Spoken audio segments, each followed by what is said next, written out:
नमस्कार दोस्तों, आपके अपने YouTube channel study related Ram में आपका बहुत बहुत स्वागत है। तो फ्रेंड्स, आज हम लेकर आए हैं आपके लिए बहुत ही अच्छी, बहुत ही बढ़िया खबर, जिसमें कि बेरोज़गारी के लिए क्या क्या, किस किस व्यक्ति ने क्या क्या मुद्दा उठाया है इसमें, और क्या क्या ये युवाओं के लिए है। ज़्यादा से ज़्यादा इस वीडियो को शेयर कीजिए, क्योंकि युवा इसी वीडियो के माध्यम से अपनी बात को उठा सकते हैं और सरकार तक पहुंचा सकते हैं, जिससे कि वो सरकार सोई हुई है।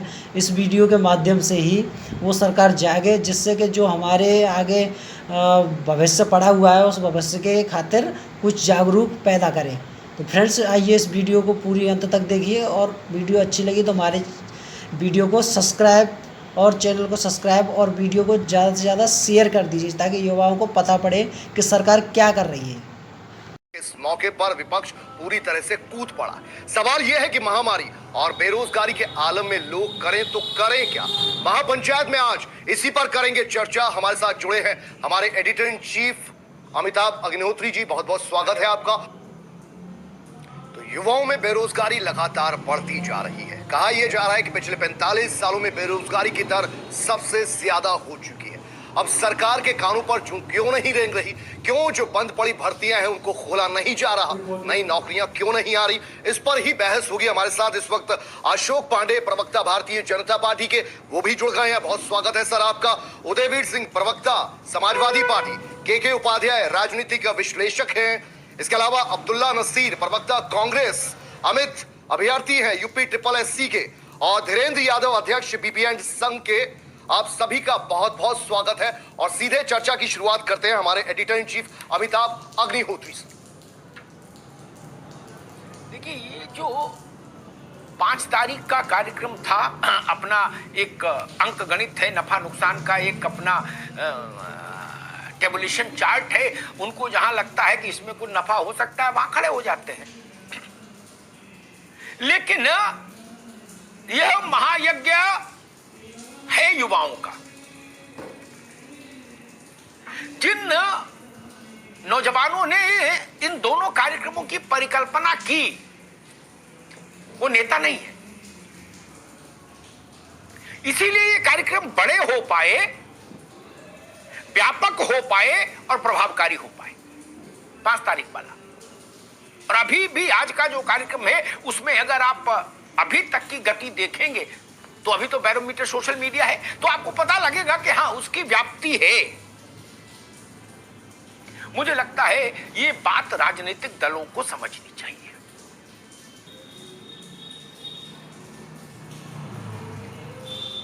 मैं तुलना नहीं करता, लेकिन राम जन्मभूमि का आंदोलन भाजपा के द्वारा इस आरंभ किया हुआ आंदोलन नहीं था। भाजपा 5-5, 7-7, 8-8, 9-9, 10-10 साल से उत्तर प्रदेश में भर्ती लटकी है। 10-10 साल की भर्तियां लटकी हुई। मेरे ख्याल से हजारों करोड़ रुपया तो बैंक ड्राफ्ट भर्ती में जो बच्चे लगाते हैं, उनके जरिए सरकार के पास जमा हो गया होगा। अब तक की अगर 15 साल की सरकारों की बैलेंस शीट देखने को कभी मिले तो उसमें वो दिखना चाहिए कि वो हजारों लाखों करोड़ रुपया होगा। मैंने लगातार इस बात को कहा कि बेरोजगारों से जो पैसा आप लेते हो अलग अलग डिपार्टमेंट में भर्ती के नाम पर, उस पर एक श्वेत पत्र जारी करो। ना मेरी बात पूर्व की सरकारों ने मानी, ना इसने मानी। बोले भाई अमिताभ जी, ऐसा बवाल का आप मांग करते तो आप बताइए क्यों? ये पैसा तो जनता का है ना। इसके लिए गरीब ने खेत गिरवी रखा है, इसके लिए किसी ने गाय बेची है, किसी ने बैल बेचा है, तब ये ड्राफ्ट बना के भेजा है। नौकरी मिली नहीं, मुकदमा अलग लड़ रहा आदमी, कुछ हिसाबी किताब नहीं। इसलिए ये परिस्थिति बनी है आज। और अपार्ट फ्रॉम पॉलिटिकल हाय हल्ला, क्या ये बात सच नहीं है कि किसी भी देश के लिए ये दुर्भाग्यपूर्ण क्षण होता है? संदर्भ में अगर बहस को सीमित रखें क्योंकि अन्यथा तो हरि अनंत हरि कथा अनंता हो जाएगा।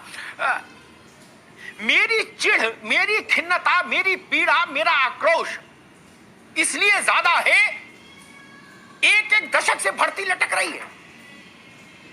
ऐसा तमाशा हिंदुस्तान के किसी प्रदेश में नहीं, किसी प्रदेश में नहीं। 2007 और 8 की भर्ती सड़कों पे मारी मारी फिर रही है, फार्म पे फार्म भरी जा रहे हैं बच्चे। क्या होगा? और रही बची कसर कोरोना ने पूरी कर दी। बाप की जो दुकान चलती थी वो भी गई, लड़के की नौकरी नहीं, कहां जाएगा? आज थाली बजा सुन ले, कांग्रेस वाले हमारे नसीर साहब भी सुन ले और अशोक जी भी सुन ले। अगर इनके हाथ को काम नहीं दिया गया, भारत का राजनीतिक नेतृत्व तो सुन ले उत्तर प्रदेश का, तो यकीन मानिए इनके हाथ गर्दन तक पहुंच जाएंगे। बुभिक्षितम किम न करोति पापम। के उपाध्याय,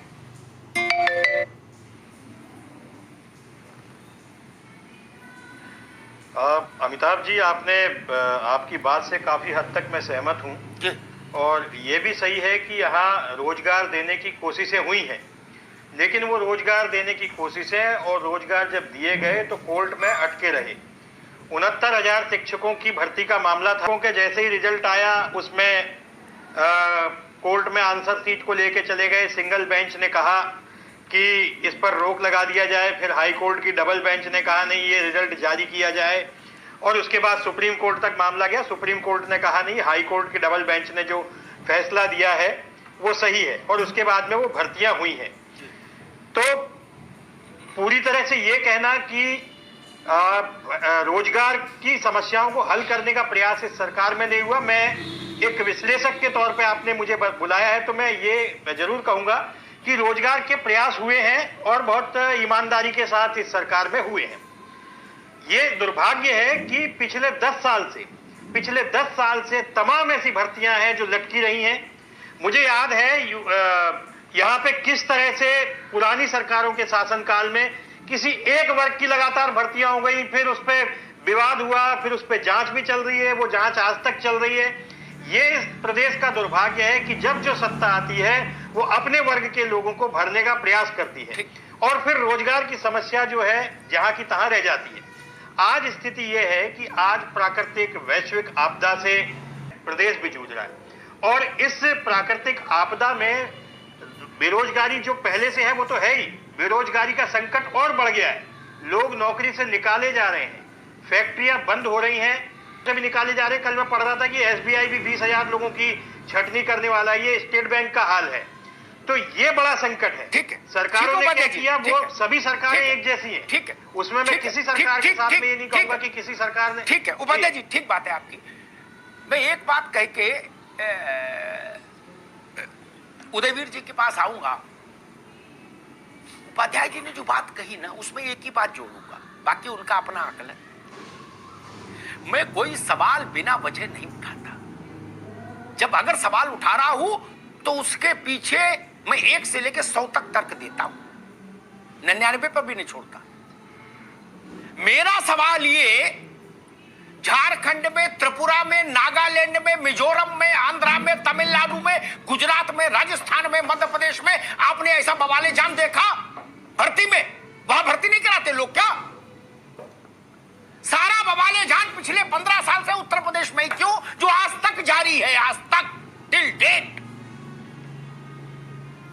फिर हम मासूमियत के साथ कहें, क्या मैं ये सवाल नहीं पूछूं? और अगर मैं ये सवाल नहीं पूछता हूं तो मैं पेशे से बेईमानी करूंगा। वो कौन मूर्ख लोग थे जिनको प्रश्न बनाने वाली कमेटी में रखा गया, जो एक पर्चा ठीक से नहीं बना पाए, जिसके चलते हाई कोर्ट में मुकदमा हो गया? कौन मूर्ख थे? उनको जेल भेजा क्या हमने? उनके खिलाफ मैंने से लगना चाहिए था। 69,000 बच्चों की जिंदगी को अधर में लटका गए वो 10 मूर्ख जो पर्चा बना रहे थे। क्या कहा हाईकोर्ट ने कि कहां से पर्चा बनवाया? क्या ये सवाल नहीं उठेगा? हम सारा दोष बच्चों पर डाल देते हैं कि भर्ती मुकदमे में लटक जाती है। अरे भर्ती में गलती तो अधिकारी ही छोड़ते हैं। मूर्खता में छोड़े या मिठाई के चलते छोड़े? बड़ी सीधी बात कह रहा हूं।